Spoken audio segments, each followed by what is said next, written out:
Hello and welcome into day 9 of our 12 days of watercolor Christmas ornaments in the month of November. I can't believe we are already 3/4 of the way done. Today, as you can see, we're going to do this cute little Christmas tree and we're going to be using the salt technique, and it's just super fun. So I hope you'll paint along with me and give this a try. To start off, I'm just using a little bit of washi tape. You can use masking tape, painter's tape. I've heard of people using Scotch tape. I've never actually tried that, but you sure could. Or you can just freehand a triangle. So I'm just taping off a triangle for my Christmas tree. And I've got this little old gift card that I'm using just to smoosh down the tape so that hopefully our water and paint does not seep underneath. And the color I'm using is leftover from my palette that we used for our day 8 painting. And it's an olive green that I achieved by mixing together black and yellow. And you can see I got quite a bit of water and paint in there. And rather than trying to mop it up and make the tree really light, I decided to just kind of tip my paper back and forth and let the paint kind of just move around and tapping it and just letting it rest where it feels like resting. And then we're just going to go in and we're going to move quickly while this is wet. We're going to grab some salt. I know this is not a good brand, but I didn't know it until after I bought it, and it's huge. So we're just going to use it and then I'll get a different brand. Anyway, I digress. On to our wet paint. We are just going to add a couple pinches of salt and however much you want, and you'll see the effect this has in a little bit here. And this does make a little bit of a mess, but so you could put this on a plate or a tray or whatever you'd like. But I'm going to go ahead and dry it. Once it's completely dry, just kind of gently rub the salt off of your painting and move your salt out of the way, trying not to get it on your floor. Just a pro tip there. Okay, and I'll zoom in here in a little bit so you can see the effect that our salt had on our paint. Taking our tape off, and yay, nothing seeped underneath. And as you can see, it just gives a really sweet little texture on our Christmas tree. For the trunk, I'm just using brown. I believe in my color palette this is called Umber.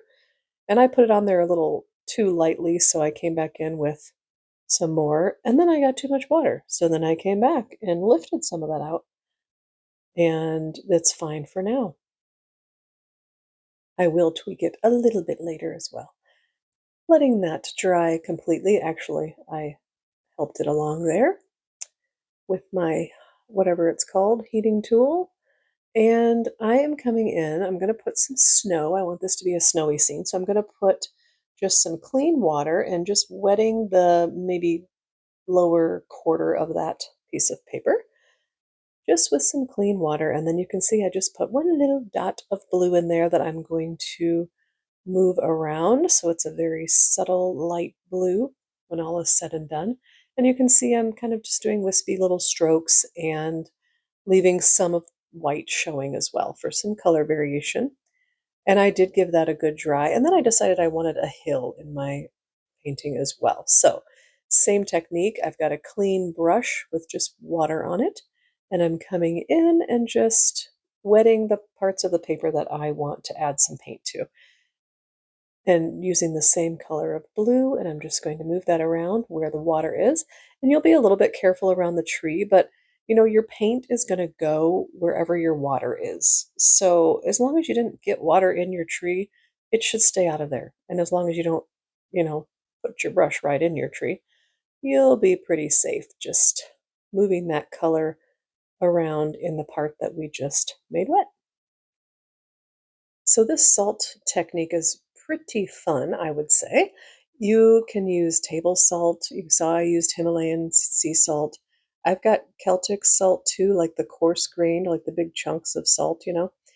And it's fun to just kind of take a piece of watercolor paper, do a few kind of test strips of paint, and put the different salts on there, on each one, and see the different effects that they have. The Celtic salt, I think, is gonna have a better effect on larger paintings. For this little guy, I just wanted to use my finely, whatever it's called, my fine salt, the little grains of salt. I think that it just lends itself well to that. We're going to use it again when we paint the sky. But for now, I just made sure that all of our snow is dry, and I was just going to make this a daytime, just a pine tree in the daytime with some decorations on it to make it a Christmas tree. But then I decided I wanted lights on it, so I thought a nighttime sky would be wonderful.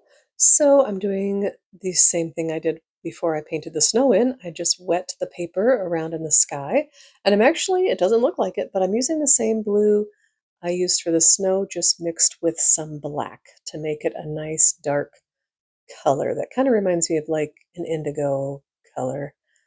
And you're going to see this goes, I'm just putting this on pretty splotchy. I will even it out a little bit and darken it up. But we are, like I said, we're going to use salt on here. So it's already going to kind of give us the varying textures, I guess, in the sky. So again, you don't want this to dry. So once you get your paint in there, I'm kind of overworking it here, but do as I say, not as I do. Once you get your paint in there, grab your salt, get a couple pinches, and just go ahead and sprinkle it in your sky. And it's going to be so pretty. It really does look nice on larger landscapes because it just gives a real snowy effect and it's just really pretty. And you can just rub off the salt. This salt was actually sticking pretty well to the paper, so I just took another piece of watercolor paper and just gently scraped it. You really don't have to have put much pressure on it at all. It just works really nicely. Cleaning up my spot just a little bit there. And this is where I kind of forget that I'm on YouTube and just forgot I was videoing evidently. And so I'm almost out of frame here, but I'll zoom in so it doesn't look so awkwardly almost out of frame. There we go. I know what I'm doing, right? And now I'm adding my lights. I'm using Indian Yellow from my Paul Rubens set.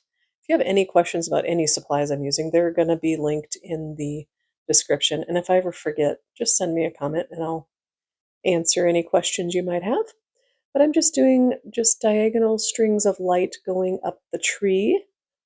And I'm using quite a bit of paint on my brush. I'm not just doing a little dot. I would say it's like a bead of paint that I'm putting for each one. So it's almost like its own little puddle of paint for each light because I want it to be very saturated and very bright. And I love it. And then for the star, I am just painting in an asterisk. You can be as fancy as you'd like with that, but I thought this was just a charming little, maybe folk art-ish. I like folk art-ish. And that is what I did for the star. And then I wanted the trunk a little bit darker, and I love it. I love the contrast of that really dark trunk. Just think it adds, I don't know, it just adds a nice little touch that I like. I did add some white gel pen before I started videoing up in the star. I didn't mean to, but. And then for each of the lights, I'm just adding one little white dot and making sure that all the paint is very dry before we add our gel pen. And just for a finishing touch, very subtle, I am adding a white outline just around the tree, the green part of the tree, not the trunk, because it wouldn't show up in the trunk anyway since the snow is pretty white. But yeah, a nice little finishing touch there. And now, of course, it's time to get one of our frames out. After this one, we only have 3 frames left. I think I have 2 black ones and 1 silver one left, if I'm not mistaken. And there we have our sweet little Christmas tree ornament for day 9.